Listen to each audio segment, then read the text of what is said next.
السلام علیکم، کیسے ہیں آپ؟ ٹھیک ہیں؟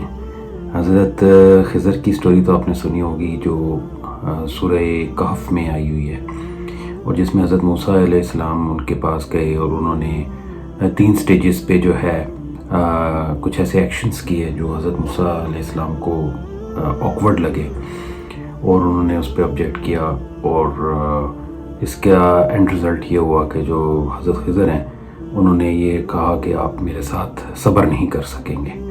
تو بیسیکلی جو کنکلوژن تھا وہ حضرت خضر علیہ السلام نے پھر بتایا حضرت موسیٰ کو کہ پہلے جو کیس میں کشتی انہوں نے توڑی تھی اس کے پیچھے کیا بیک گراؤنڈ تھا، کہ وہ جو کنگ تھا وہ ساری کشتیاں جو ہیں کیپچر کر رہا تھا۔ دوسرے کیس میں وہ بچہ بڑا ہو کے اس نے اپنے ماں باپ کے لیے وبال بننا تھا، پریشانی کا باعث بننا تھا، تو اس لیے اللہ نے اس کے لیے کچھ بہتر پلان کیا ہوا تھا۔ اور تیسرے کیس میں یہ تھا کہ جو حضرت خضر ہیں انہوں نے ایک گرتی ہوئی وال جو تھی ایک ٹاؤن میں وہ ریکنسٹرکٹ کی تاکہ وہ جو اس کے نیچے ٹریجر تھا وہ بچ جائے۔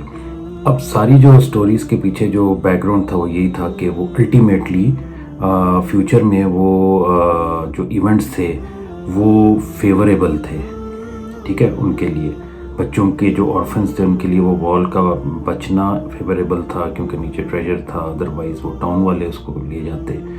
بچہ جو ہے وہ اگر بچ جاتا تو اپنے ماں باپ کے لیے پریشانی کا باعث بنتا، تو وہ بھلا ہوا کہ اس کے بدلے ایک بڑی نیک بیٹی ان کو ملی اس کے ماں باپ کو، اور کہتے ہیں کچھ روایات میں ہے کہ اس کے جو آگے سے بچے تھے وہ پروفٹس بنے۔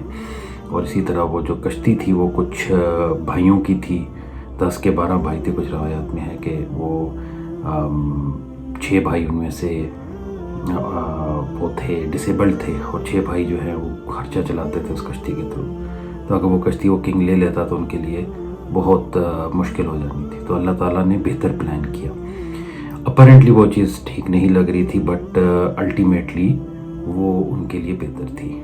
اب یہی ایسے ہی سین اگر آپ دیکھیں تو صلح حدیبیہ میں ہوا۔ صلح حدیبیہ میں کیا تھا کہ اپیرنٹلی وہ جو کانٹریکٹ لکھا گیا تھا وہ ایسے لگ رہا تھا کہ جیسے وہ مسلمانوں کے اگینسٹ ہے، اور اس پہ بہت سارے مسلمان جو ہیں انہوں نے ان کے لیے بہت بڑا ایگزام تھا، بہت بڑا امتحان تھا یہ صبر کا، اور بہت سے جو صحابہ کرام ہیں وہ اس بارے میں ان کو یہ چیز ڈائجسٹ نہیں ہو رہی تھی کہ آخر ہم نے بہت سارے جو کلوزز ان پہ کمپرومائز کیسے کر لیا۔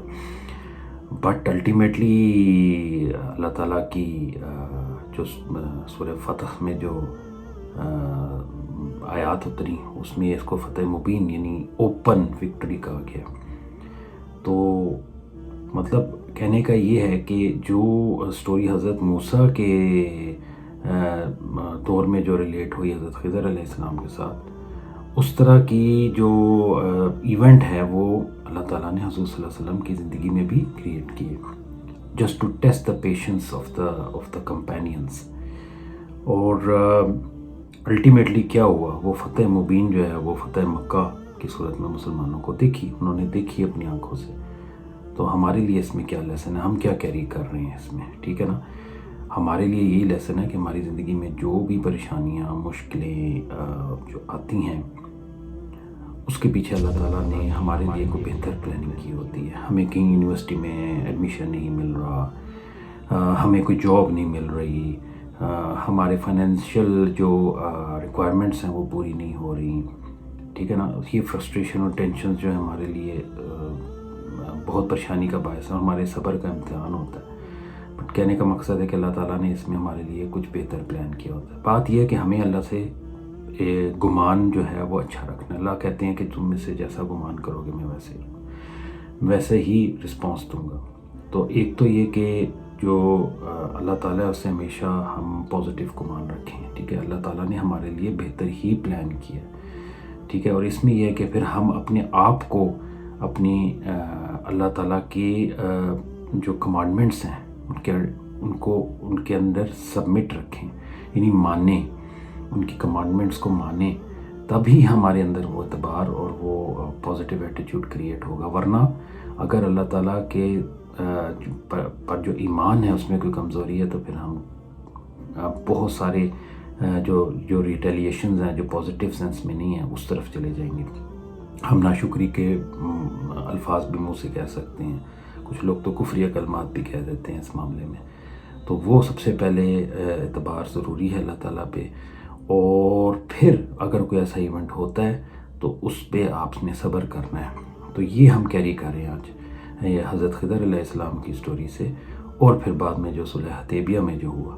تو ہم تو کچھ بھی نہیں, ہمارا تو ایمان ان کے مقابلے میں کچھ بھی نہیں ہے, اور اللہ تعالیٰ بھی جانتا ہے ہمارے دل کی کیفیت, ہمارے ایمان کی اسٹرینتھ کو, تو وہ بھی ہمیں اسی حساب سے آزماتا ہے. اللہ تعالیٰ نے کہا لا یکلف اللہ نفسا الا وسعها. تو اس لیے اگر کوئی مصیبت کوئی پریشانی ایسی آتی ہے, ہمارے پلانس اچیو نہیں ہو پا رہے ہیں, تو اس میں یہ ہے کہ آپ نے ڈسہارٹ نہیں ہونا, اور اللہ تعالیٰ کی ذات پہ پورا کامل یقین رکھنا ہے کہ اللہ نے آپ کے لیے بہتر پلان کیا ہوا ہے, اور اللہ تعالیٰ وہ آپ کو بہتر پلان آپ کو کر کے دکھائے گا انشاءاللہ.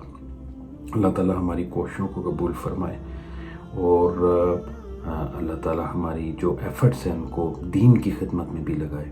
دنیا کے لیے تو سارے کام کر رہے ہیں, دین کی خدمت میں بھی اللہ تعالیٰ لگائے. ٹھیک ہے, تو یہ آج کا لیسن ہے, اور آپ سب سے گزارش ہے کہ ہمارے اس چینل کو لائک کریں اور سبسکرائب کریں, اور بیل آئیکن پہ بھی آپ کلک کریں تاکہ فیوچر میں جتنی بھی اپڈیٹس ہیں وہ آپ کو ملتی ہیں. جزاک اللہ خیر.